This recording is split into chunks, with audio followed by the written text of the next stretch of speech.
Hey, how's it going, guys? My name is John Debelot, and I am the founder of Diaspora Freedom Initiative, and this is the Freedom Philosophy. And we are here at the kennel. This is where my animals are kenneled, and we figure we talk about pet passports and bringing your pet with you when you're relocating to Kenya. So let's get into it. So when you are relocating, we get a lot of folks who are relocating and they end up wanting to bring their furry little best friends with them. And so there is some extra legwork that goes into that. You have to get a packet of paperwork together that we refer to as a doggy passport or a pet passport. Now, if you're in Europe, you actually do get a pet passport.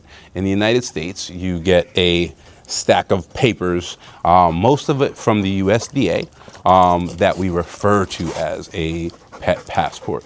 So we do it all the time, and then we fly animals in. Some of them fly in as cargo, depending on the airline. Some of them fly in the seat with you, again, depending on the airline and the breed. So that's something that you have to look into before you pick a ticket, because sometimes, like us, we like to fly Qatar, but Qatar only allows pets to fly as cargo. So even if you have a business class, they can't be in the seat with you. Other airlines will allow the pets to be in the seat with you up to a certain size, right? So as long as they're not giant, big, dogs like this guy here, they can fly with you in the seat as long as you have an adequate size.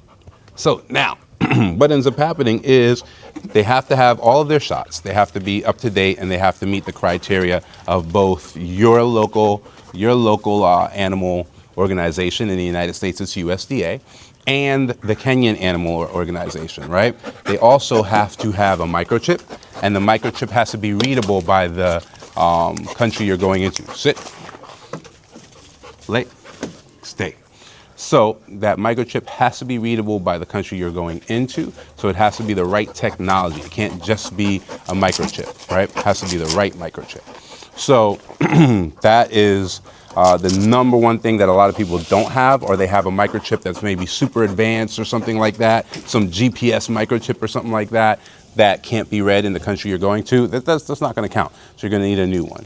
Okay, all shots and all of that up to date, and you're going to have to coordinate between the two different organizations to make that happen. Now, our team does all that coordination for you, but if you're trying to do it on your own, you're going to have to find a local vet. You're going to have to get that local vet involved, and you're going to have your vet involved, and then you're going to have to deal with, if you're an American, the USDA. If you're not, whatever your wildlife service is, or sometimes it's the farm animal service, depending on what country it is. So that's something that you have to look into if you're trying to do all of this on your own. It is a pain in the butt, right? Our legal team handles it on this side and makes sure it's very smooth for our clients. If you're going to do it on your own, though, it's a pain. So just be prepared for that, right?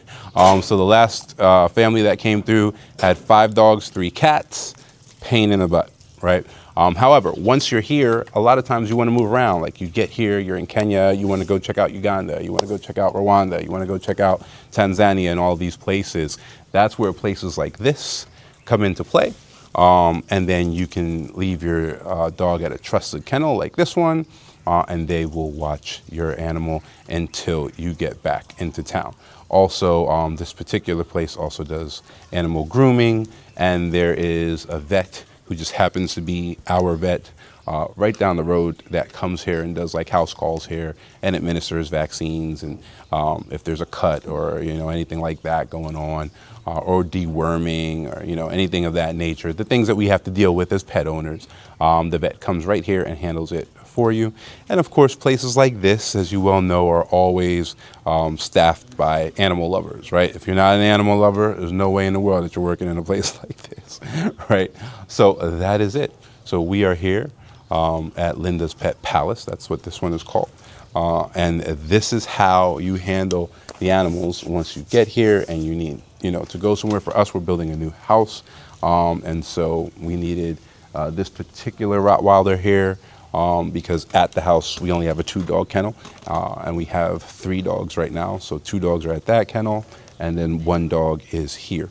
Also, when we travel, when we went to China a couple months back, right, all of our dogs were kenneled, right? So all of our dogs stayed here and were taken care of by Linda and her staff. So that is the way we do it. If you have any questions about pet passports and how to get your pets to relocate with you, you go ahead and drop that in the comments, and then one of our people will get to you ASAP. Got a spider web falling on me. One of our people will get back to you ASAP and help you answer that as long as we can. Remember that every country and sometimes each state in those countries have different rules. So try not to ask like a weird generic question that we can't answer. Give us enough information that we actually know, what statutes to look up and how to answer your question. All right. All right, guys. Thank you very much. And we'll talk to you next time.